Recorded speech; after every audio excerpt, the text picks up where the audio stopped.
Welcome to Simon and Whiton, the podcast at the crossroads of media, market, politics. I'm Christian Whiton, joined as always by Mark Simon, who's with us from Taiwan today. Mark, please say hello. Hi, everybody. How are you? I'm going to do this in Taiwan. I was with somebody on a newscast the other day, and they were talking. I'm not kidding. At the end, she goes, I'm like, okay, that's a good way to finish out a talk about mayoral races in Taipei. Taiwan politics, Taipei, Taiwan politics, always extremely interesting. Okay, there's big news that affects the global economy, but in particular, it's coming from China. And actually, it's funny because the news, if you look at it, the IMF is talking this up, the financial media dishonestly talking up stimulus from China that might help the global economy and a softer landing for the U.S. economy, blah, blah, blah. We're all optimistic. I'm doubtful.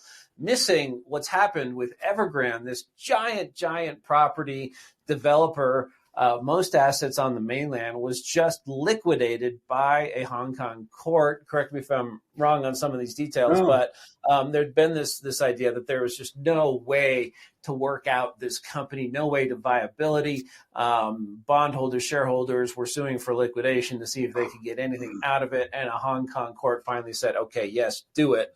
So it's liquidated. Now, the question is whether the mainland follows suit, because that's where the assets are. And even though one country, two systems was abrogated by the Chinese breaking their promises in Hong Kong, you do still have these two sort of legal systems running, not in perfect synchronicity. So we'll see what happens. But this is a big deal, isn't it, Mark? I mean, we talk about the potential of commercial real estate to go bang here. It was residential real estate that kicked off the 2008 financial crisis in the United States. In China, in particular, real estate is seen as a vehicle for life savings and intergenerational wealth that has gone poof to some extent. Is this a pretty big deal? I think it's a monster deal. I think there's, you never like to start out saying, well, some people understand it and some people don't, but you get it. You have a financial background. But the thing is like people are always looking at, this power structure and that power structure. Evergrande is a very clear indicator. Imagine you have a town, because that's how big Evergrande is. Evergrande has close to $1 trillion in property price, and they have close to $1 trillion, a guy told me, in commercial obligations in China. $1 trillion. Now, when I mean commercial obligations, I'm talking about payables, receivables, value of land, or things like that. In other words, they're on the hawk. They're $1 trillion into the system, as somebody told me. I thought that was a great analogy. Imagine a small town, and all of a sudden, 25% of that town folds up. The political waves would be incredible. Evergrande is essentially, as I see it, of the formal banking sector, not the informal, but the formal banking sector, is in double digits of the banking sector. Everybody's exposed to it. Here in Taiwan, I know bankers are desperately looking through all their high-end clients and the guys who run OEM guys and everybody in China, the manufacturers, the Taiwanese, who may be exposed to Evergrande. Because it's just nuts over there. In other words, I met a guy the other day who's a lawyer. He told me he has a client who has a note from Evergrande for like 17% interest rate that he bought 3 years ago for like $40 million because Evergrande was looking for money. I said, has he been paid? He goes, yeah, he got paid he got paid last year. And I go, what's he going to do now? He goes, well, he hadn't been paid in the year. And I said, so he's basically lost 30 million bucks. He goes, yeah, about $30 million. I said, what's he going to do? He said, nothing. But the thing is, he said he's large enough, so he just says, all right, I lost it. That's what I lost. But now he's just trying to find a way to work it into his tax returns. Now that's kind of boring, I know. But let me get back to Evergrande. Evergrande is a monster, and it's failing. And everything in China is built on real estate. I don't care what anybody says. There's really no intellectual property in China. It's a complete weakness on their part. What intellectual property do they have? Think about it. Other than what they've stolen, they can't export half their high-end stuff. I mean, all this talk about, Chinese cars are going to hit the U.S. Yeah, they're going to hit the U.S. even if there is a tariff reduction, which there won't be. Even if there is, they're going to hit lawsuit after lawsuit for all the technology they stole. There's no real technology. Of course, there's a few small things, but does Alibaba have anything that the whole world is excited about? Does TikTok have anything the whole world is excited about, other than the fact that they'll do stuff with TikTok? The only thing, their advantage is one thing: they'll do stuff with the information that everybody else collects that you're not allowed to do in the U.S. In other words, their program is a lot. It feeds you what you want because it's a lot more intrusive. That's all it is, But you couldn't do that if you were some of these other guys. But right. The real issue, that's actually a good point that we don't make enough here is that even with AI, everyone talks about chips and NVIDIA and all that, but it's really the software. The U.S. leads, the Chinese can only steal that once, and then they have to steal the next version if it creates. I mean, they can steal the hardware, they can reverse engineer that, but there's no real intellectual property there. It is all this real estate. They don't have anything, and what's happening now is that everything is leaving. You know what I'm saying? Everything is now leaving them in terms of the best and the brightest, or the wealth. But back to Evergrande, Evergrande is really a crisis for them. And you can tell how they're handling it, as they always do. They're handing it off to the side. So just recently, last week or so, they sent out memos saying all real estate issues are now a local and regional issue. Pontius Pilate, you guys take it. Well, what's going to happen? Are you going to have now Evergrande, when people say, well, Evergrande could be rolled up by the Hong Kong courts, well, now you're dealing with multiple different locations. The Evergrande and their lawyers will keep it going as long as they can. No politician has any incentive to pull Evergrande down, because when you pull it down, you've got tens of thousands of buyers, maybe hundreds of thousands, who've got deposits down, are just bought and haven't moved into completed buildings yet. They're going to be in the streets. But this is we've gone around it for a second, but this is the whole thing. Look, if you go to somebody and you say you're worth $500,000 US, and you've worked hard your whole life in China, you and your wife and your one kid, and you've got this place, and you own your place, and you're going, okay, I'm doing okay. I got $500,000. When I die, I can give this to my kid, or my wife will always have this. Maybe at a certain point we'll sell it and we'll be okay. But that's your nest egg. Well, now that $500,000 is not worth $400,000. It's not worth $350,000. It might be able to move at $300,000 if you're outside of Beijing or someplace like that. I had a long and extensive cigar session with two guys who do property 2 weeks ago, who were down here. They're Taiwanese guys. And they said, yeah, great. You're willing to take 30% off of the asking price. There's still nobody there. In other words, something in your building, your building was at $1 million US in Shanghai for a unit. And it's something sold a year and a half ago at $1 million. And then one of your neighbors closed at like 675.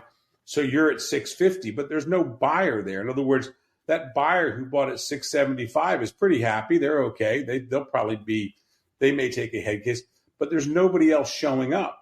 Plenty of people are wanting to rent it. You know what I'm saying? On now one of the things people they want to rent it, and they want to be able to adjust up and down every year. And so it's not uncommon now to have people jumping apartments every 2 years. Nobody used to have to sign, money up front, all that stuff. It's changing. And so all of a sudden, these people who own 4 or 5 units and were able to demand from some expat a year's rent in advance from his company, well, that's not happening anymore. So their whole cash flow situation is messed up. The point that I'm always making about real estate is this in China. Real estate in China is cash flow. Unlike the U.S., in the U.S. it's asset and it's built up. In China, it's also cash flow. In other words, people use it and the leverage that they get from it and the income that they get from it to fund other things. So it's a lot more so in terms of how their cash flow is. It's all connected into the cash flow there. People have things very finely tuned there, and it's all dependent on the real estate going up or worst case scenario staying stable. Going down does not happen. And it's not uncommon to bump into an average person in Beijing or Shanghai who owns 3 or 4 units, 2 or 3 units, and they're renting them out now. And then all of a sudden it's like, that's what I mean by cash flow. It's dropping. It's cash flow for the banks or people making their payments. Real estate is cash flow into an economy. And that's the problem that they're having in China. So here's the political, check me on this political prediction. I don't think the Communist Party is going to fall because I think they'll use force to stay in. But I wonder from a U.S. perspective, is this administration taking advantage of that? In other words, we got them over the barrel. So now, we got them over. Let's start bend them over. Let's start doing our thing. I mean, let's start getting some stuff back from these guys. We don't seem to be in that mode. They still seem to be delusional about this. Yeah, I think you're right. It's not even, are we not taking those steps? No one in this administration is even thinking in those terms. I was actually just talking with a friend of a think tank thinking, should we do something on sort of rediscovering political warfare, which also, would go into rediscovering what I would call real human rights, which is not flying a pride flag or a transgender or whatever multicolor thing over your embassy and lecturing, people in Qatar, telling them they have to live by our rules. It's actually personifying human rights. Anyway, same thing with political warfare. The idea that there are steps you can take short of actual war to put your adversary on the back foot, and that you ought to do those if they're causing problems for you. And certainly China's causing problems for us. But this administration just, no. I mean, the fact that Jake Sullivan just met with the Chinese at great length to talk about how they can help us in the Red Sea, as if we would even want the Chinese to help us in the Red Sea. I mean, the idea that the Chinese, where do they have their little naval base now? Is it Djibouti? It's somewhere over there in the Horn of Africa. That's not a good thing. Not a good thing that they have a blue water navy. Not a good thing that they're extending power around the globe. We do not want them policing the Red Sea, even if they helped us a little bit with the Houthi, which they're not going to do. But the idea that Janet from another planet, Yellen, our Treasury Secretary, is sitting there in Treasury thinking, oh, wow, not only are people like your friend getting hosed who held Evergrande bonds as high as they were paying while they were paying, yes, Chinese banks probably hold these too. And so, let's really get them now on things we want, on IP, on the South China Sea, on human rights and all these other things. But I would literally zero in that entire complex, from the Treasury Department to the White House in the West Wing to the EEOB, maybe not even a single person thinking in those terms, I would guess. I think the thing that people forget is that you do have, and unfortunately I've seen it up close with this administration, these are the Obama people, really. They fundamentally do not really share the same image of America that I think the vast majority of Americans do. I think they look at China.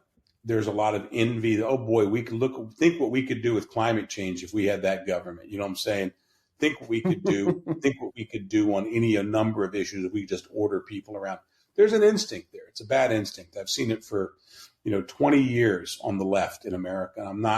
I generally think there's a lot of very decent people on the left on human rights, but I think they just lose it. You see Christoph, you see all these people, you see Friedman, you see all these people who probably, you should wonder why. I think they're consumed with the potential power.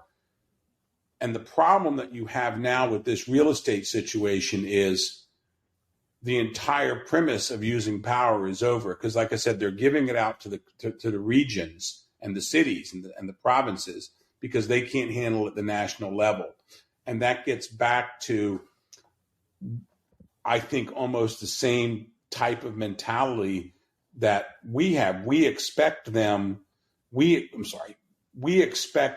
something out of them in terms of power, and that they can do things, and we think we can sit around there and cut deals. What I'm saying is it's the fallacy of their entire operating procedure. Their belief is, okay, we'll work with the Chinese because they have long-term. Kissinger, they can do things that we can't do. Well, now they can't do those things. There's nothing they can do in their own system. They're so screwed up. So our entire premise of negotiations doesn't matter. It's like going to buy a house and you're going to talk to somebody and you're going, well, my father wants to sell the house.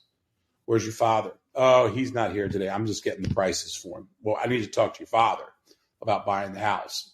He's the decision maker. Oh, well, we have to go someplace else. In other words, that's who China is now at the CCP level. The economy is out of control, and our people are still trying to talk to them about certain things. Whereas what we should do is start hammering them a little bit and then make them get their house in order to deal with us. Yeah. That's a very long-winded thing, and I think people are going to find it a little complicated. But my point is, we have the upper hand now. Why are we not hammering these people? We have the upper hand. Hammer them. Absolutely. I mean, this applies to Iran, too, when you had both, thinking back now, it was in 2009 and then again in 2010 a little bit, and then again more briefly, uprising. And these are not jihadists or Islamists who want a more Islamist regime. These are, they may not be classical liberals, but if they're causing problems for our adversary, there's always an argument, well, if the U.S. gets involved, it'll actually be counterproductive. That's not true. If you talk to anyone who was a dissident, in jail, repressed, looking over his shoulder for the secret police, your boss, people like that will say that the involvement and attention of the West was critical of people behind that. But not a lot of thought being gone. Just to go back to your question of the future of the CCP, you're right. I don't think this is. I mean, I guess we'll never know when the final Jenga piece comes out. But as you mentioned, take your notional guy who has a house, an apartment, he owns it. That's something that he can leave. It's a cushion. The one child, which is the son, because that's their version of Social Security. When the man dies, the mother, the woman, moves in with her son. All of this is starting to come undone to an extent, or its ramifications of the demographic crunch, lack of women, lack of children. It seems to be coming to a head. And if you're sitting there, you're thinking, golly, Xi Jinping has all this power, the most power of anyone since Deng or maybe Mao. And what's happened since then? We've gone from both parties in the U.S. naively liked us. Europe loved us. We were making money and getting richer. There was talk of us becoming the number one economy in the world. We had this thing going in Hong Kong, Taiwan. We had this party, the KMT, that was awfully partial to us, and they were often in charge. And all of that's gone out the window. And what have we gotten in return? More party rigidity? I mean, who wants that? It just makes Xi Jinping's leadership, I think, look a little wobbly, but or at least potentially wobbly. But what do you think? I mean, these strong men have a way of if anyone has consolidated his power and eliminated his opposition, Xi is, among the top. I think Ronald Reagan really, and Margaret Thatcher and Helmut Kohl and hell, even Mitterrand, or the other one, they brought down the Soviet Union. You know what I'm saying? In other words, because basically they just kept making them run in the same place, and sooner or later they dug their own hole. My point being is like, to defeat something, you got to have something. And right now the West doesn't have it. Trudeau is incredibly, we have Trudeau, who's incredibly friendly to the CCP. Kevin Rudd, who's kind of leading Australia-China policy for the most part from DC and is incredibly influential in our policy. Kevin Rudd is basically a CCP fan because it makes him, in other words, that's somebody he can deal with. Even in the U.S., you see, when you come to Taiwan, one of the more interesting things is like, really there's about 4 factions you have to see in Taiwan to know what's going on. You have to see the DPP. You have to see the DPP crazies, the nut jobs who think that the U.S. should that we should have people die for their independence. So you have to see the crazies, the normal people, the KMT, and now the TPP. So you have to see 4. It's a pain in the ass. If you get to go to China, you get the illusion of seeing one person. And that gets back to my whole thing. They've kicked all their problems to the provinces. So no matter if you talk to them or not, they can't fix anything. The fentanyl agreement's fascinating because of that. I said, oh, the U.S. has an agreement with fentanyl. Well, the China hand's like, well, the CCP says it, they're going to do it. Shit, you think Guangzhou is going to all of a sudden stop sending fentanyl, the money that they're making on that? That's like saying you cut a deal. Imagine if you went to the American people and said, we've cut a deal with Mexico to secure the border. Yeah, the Mexicans are going to do that. And everybody knows it.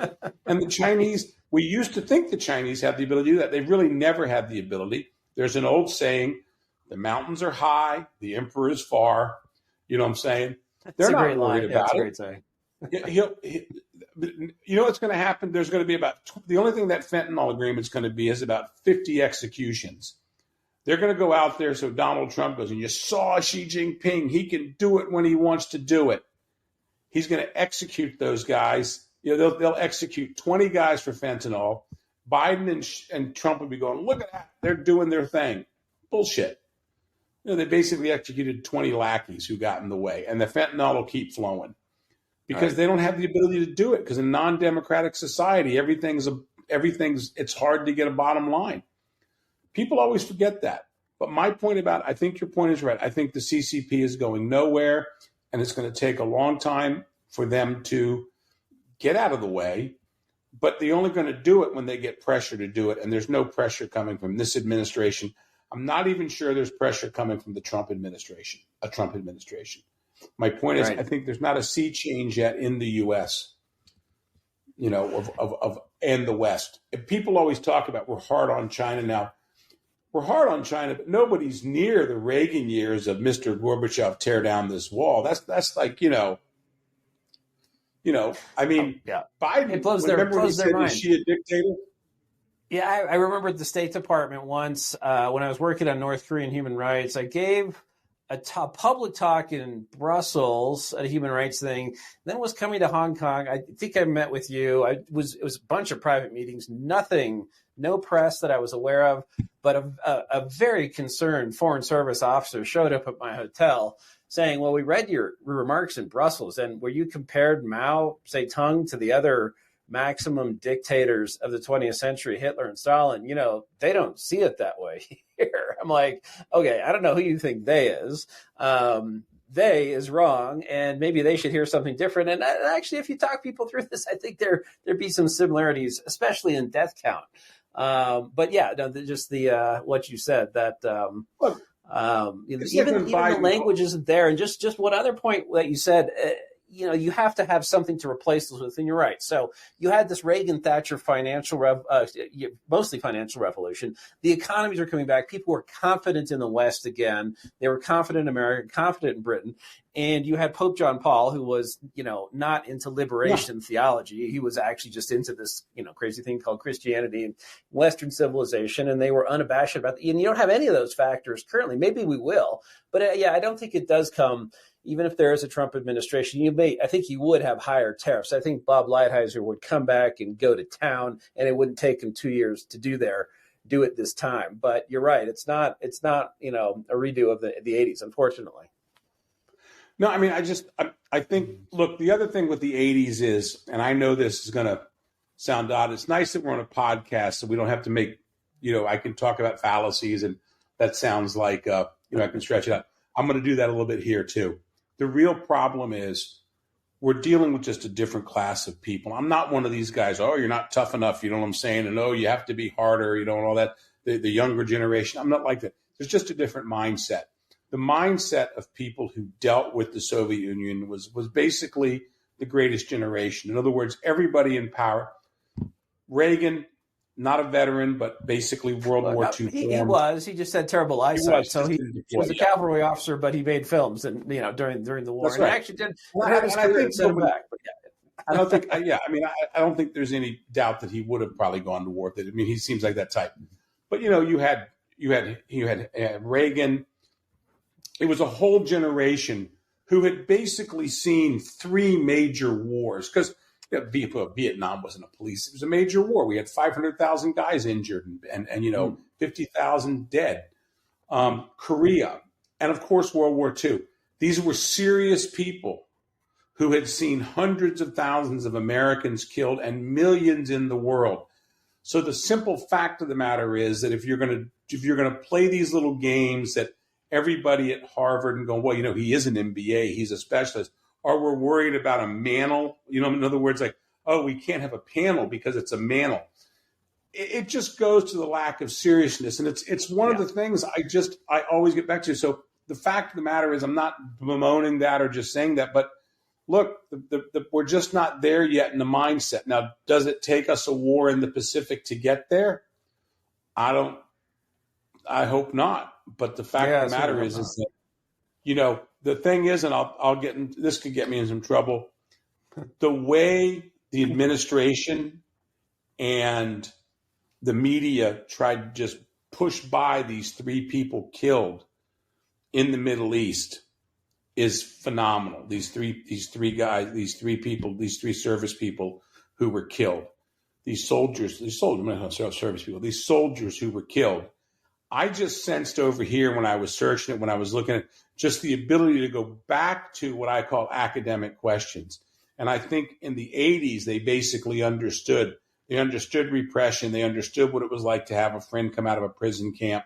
They understood what all these things are like. It's one of the things with Jimmy. There are times when I talk to people and they just start talking about the student movement is really bad about this, the structure and this and that. And it's antiseptic. The fact of the matter is they talk about things, but they don't really have, the experience of what the Chinese can do. The Uyghurs, on the other hand, I always sense that they really get it because there's a lot of torture going on up there. There's people who disappear, don't come out. But my point is that I just think that, and I don't really have a point to the thing. I have a theme. My theme is just that, unfortunately, it's very hard, Christian, to look around and see on either side, even with Trump. Trump tells everybody he's serious, but a serious person would not be in conversations about who's more popular, Taylor Swift or him. You know what I'm saying? I mean, this is not a guy wouldn't be like delivering all these. He blows. And the people, I see everybody always talks about the leaders. Well, the leaders are a reflection of the people.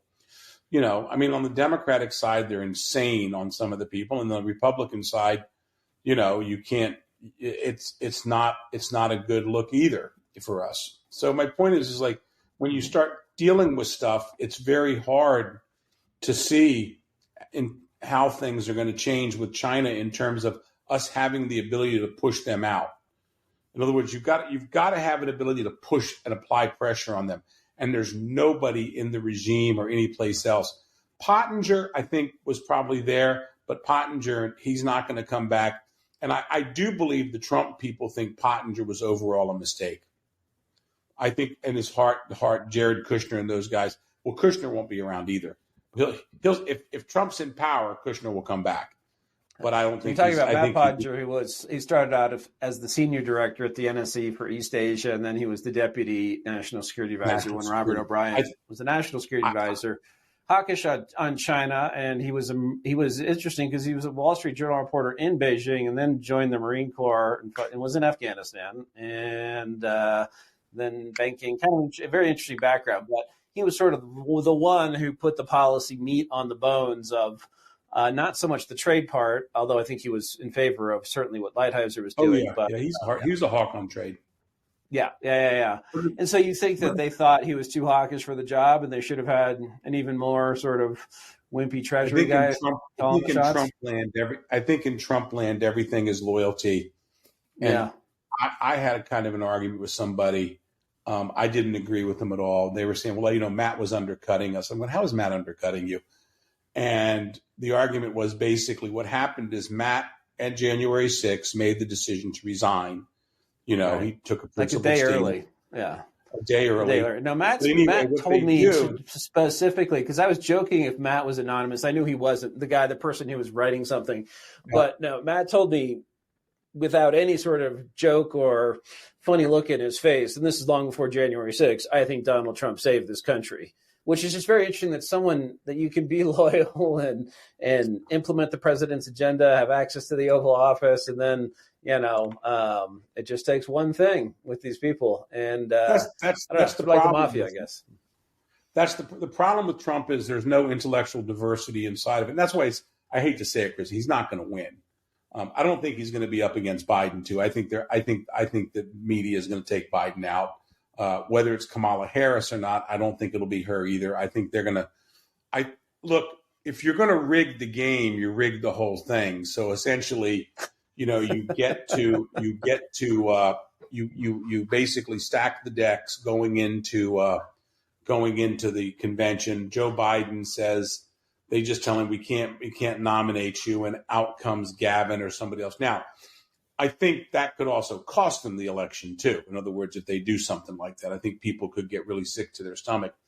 And what they're counting on is no Trump. But that's not a China issue. But I do think that I think the myth is that Trump has like some magic thing. Okay, I'm going to put big tariffs on China. He doesn't really have a policy. He doesn't have a thing.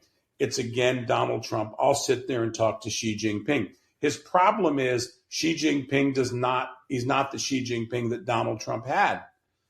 And that's the problem. It gets back to this fallacy of who negotiates with these guys if they don't have the juice to negotiate. I don't think Xi Jinping has the juice that they say is. I think if Xi Jinping, tells his people, you got to do this, you got to do that, I'm not so sure it happens the way it used to happen.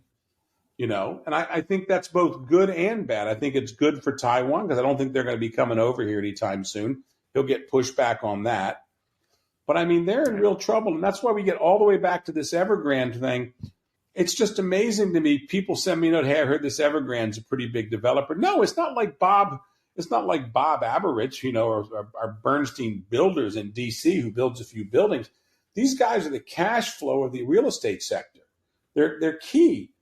And they're huge. It's $1 trillion US company in terms of their interactions and their business practices.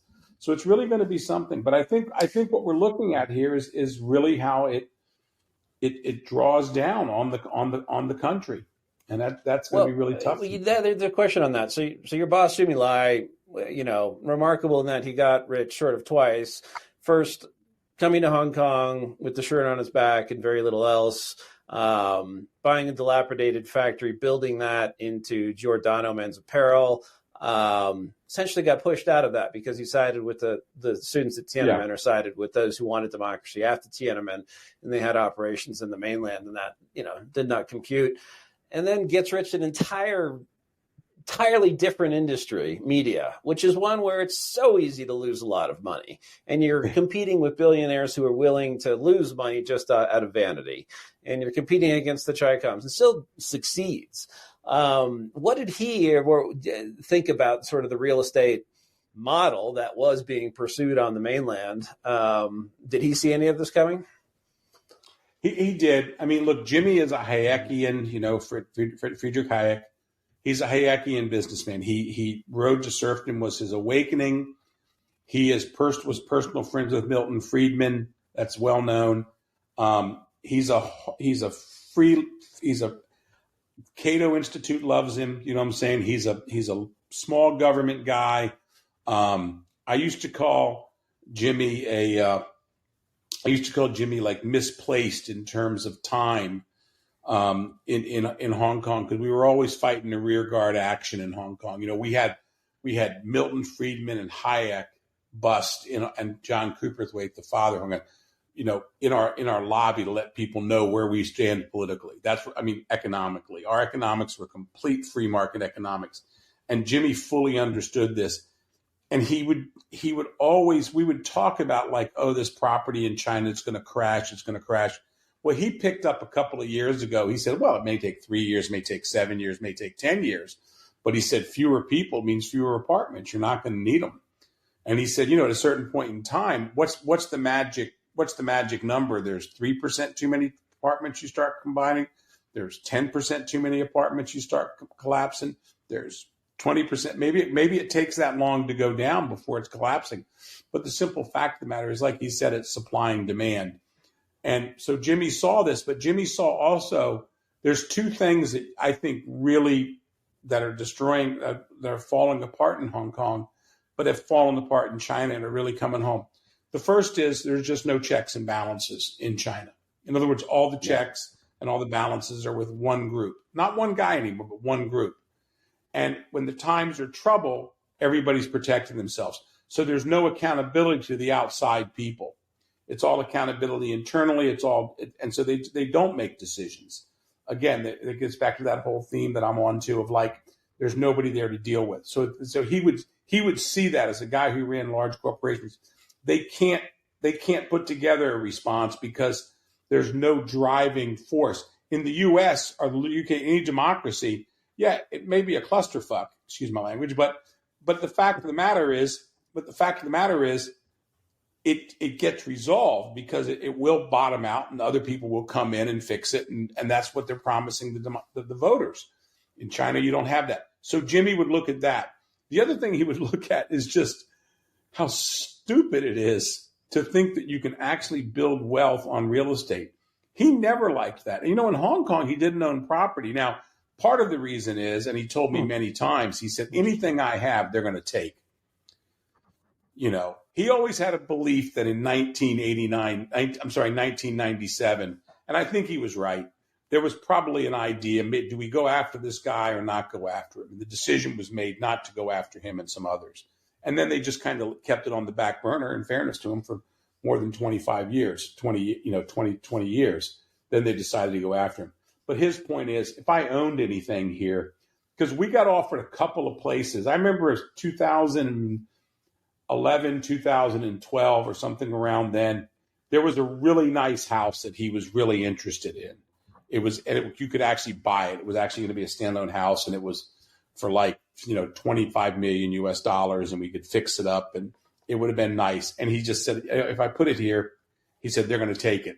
He said, I know they're going to, he said, one day, he said, I'll get in trouble. We'll get sued. They'll do something. This will just be a money pit for me. In other words, it'll be worth, it won't be worth anything. Or his other fear was he would get sued personally for something he said, and that's how they would take it one way or the other. So he just saw it. You can tell that he saw it. I think that he would say Hong Kong now is risking that same thing, getting rid of the rule of law, destroying the media, destroying the press, and I think we're on the way. But yeah, Jimmy completely saw this. It was amazing. If you just remember the conversations, it's really funny.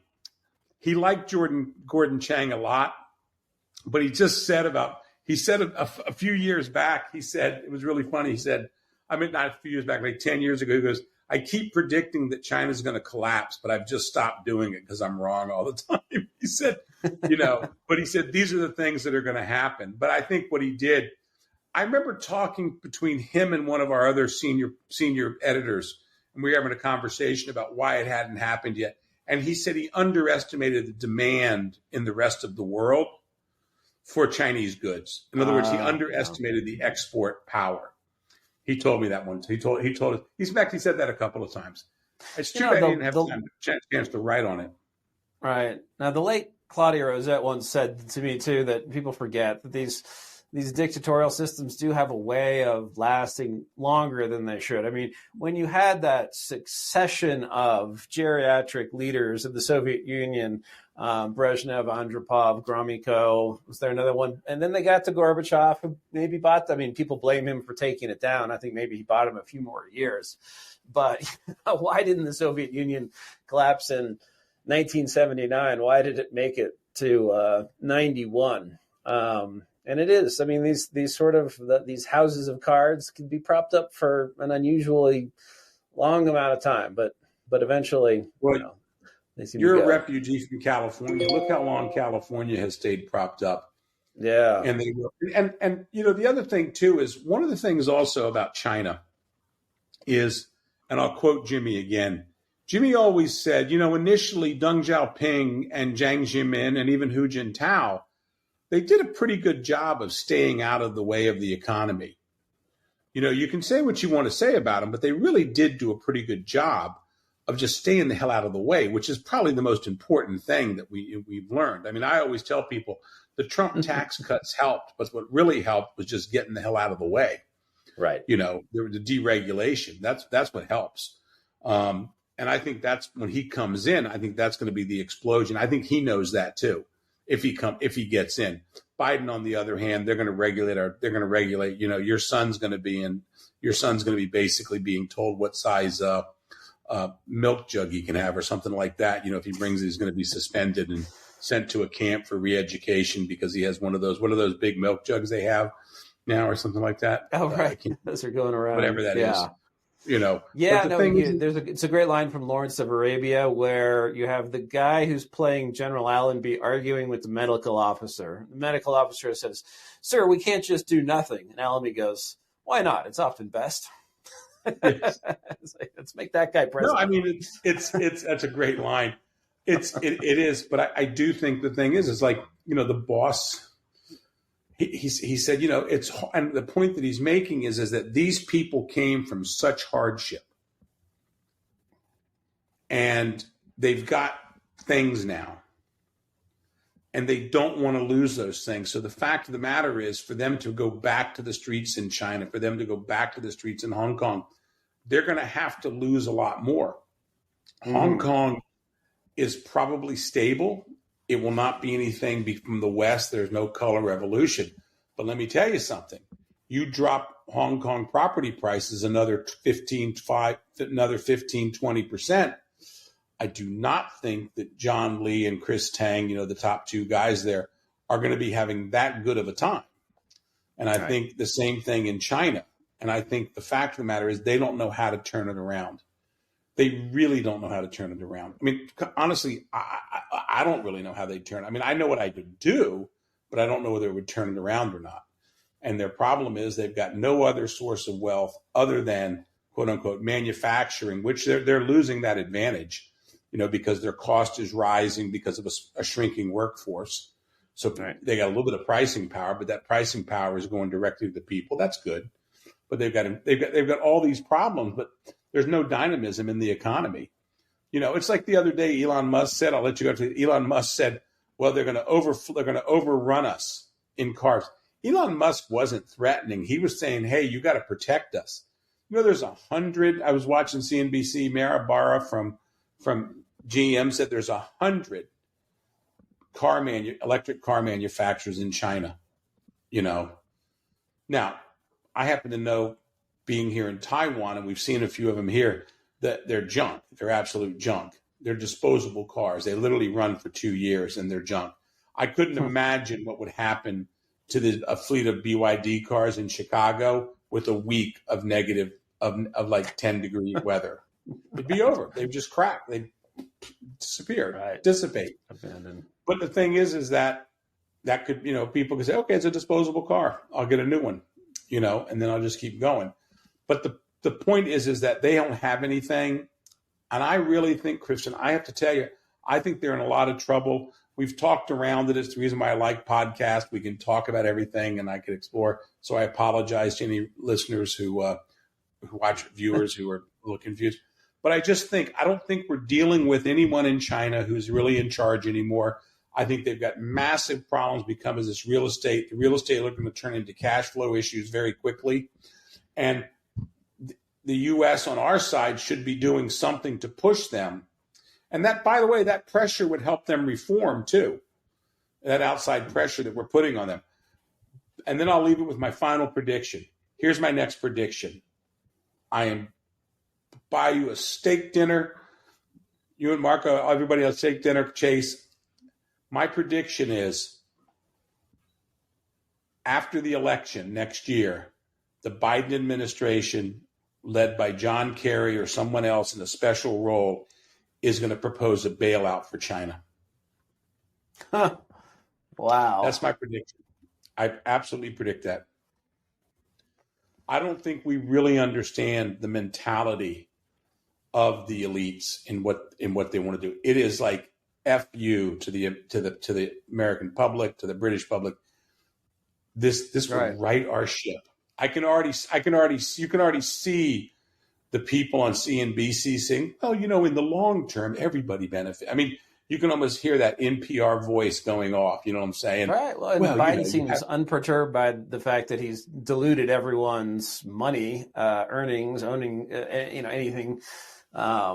their purchasing power by 30% with the cumulative inflation. So why not? It doesn't care. Print some more dollars, bail someone out. It's just, after all, it's just the middle class who you're screwing. I think the thing is that, we really do have, let me just put it this way.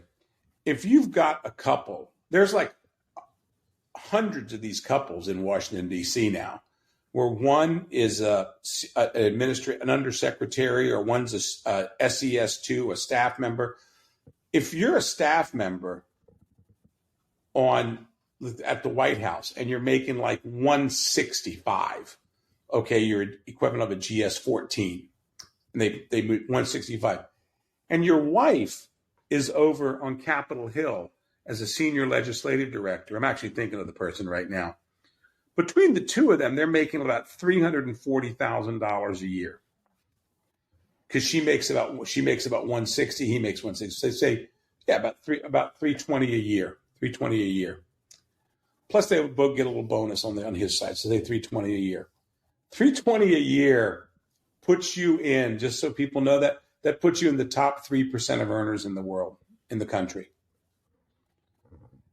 It's money that never stops. It's money that always shows up.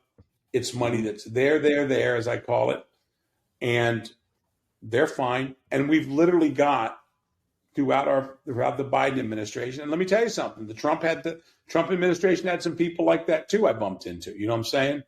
Look, I 330 may not attract all of us. You know what I'm saying? It may not be the most attractive thing for some people. But for the vast majority of the American people, that's a very, very good salary, a very, very good income. And comes with benefits and health care for life, and even after you retire. And if you career in, you know what I'm saying? Which, by the way, that's the first thing Trump should do. Absolutely, first thing that Trump should do when he goes in. I would find out everybody who careered in under Obama and under them. I'd move them all into the special department. I said, we're creating a new department. I'd create the new department. I'd move them in the new department, keep them there for 2 years. It'd be the rubber room of government. Okay. They got their job. They're in the rubber room of government. We got a crisis coming up. Keep them there for 2 years. Shut the whole damn thing down.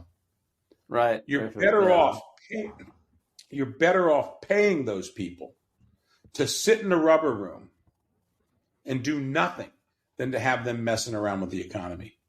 Yeah, no, just tell them that their attendance is required at nothing. Bonnie, I'll leave you with one parting thought, which was, it was 2007 or probably 2008. It was the end of the Bush administration, and the politicals had a powwow once a month, and it was the undersecretary for management who was addressing all of us.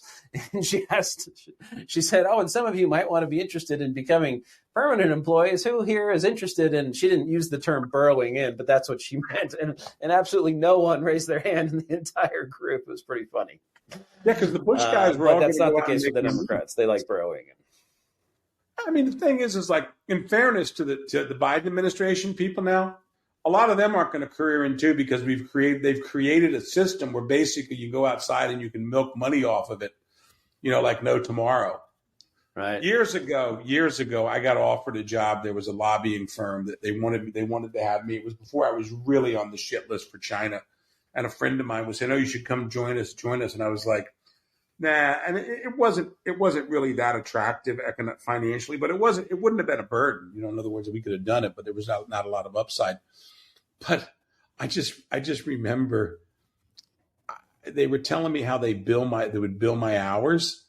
And I'm going like, dude, you're kidding me. I mean, that's like, what would I do if I'm just sitting? You go, no, you got to bill. That's the thing, Mark. You got to bill 45 hours a week. And I go, yeah, but I have to work 70 hours a week for that.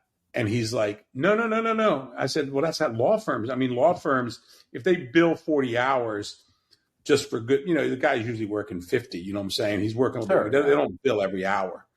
And he goes, no. He goes, look, all you got to do is think about it, send a few notes, do this. I'm going like, oh my God, what a racket, Yeah, and it just, I just sat there. I was like, oh my God, what a racket.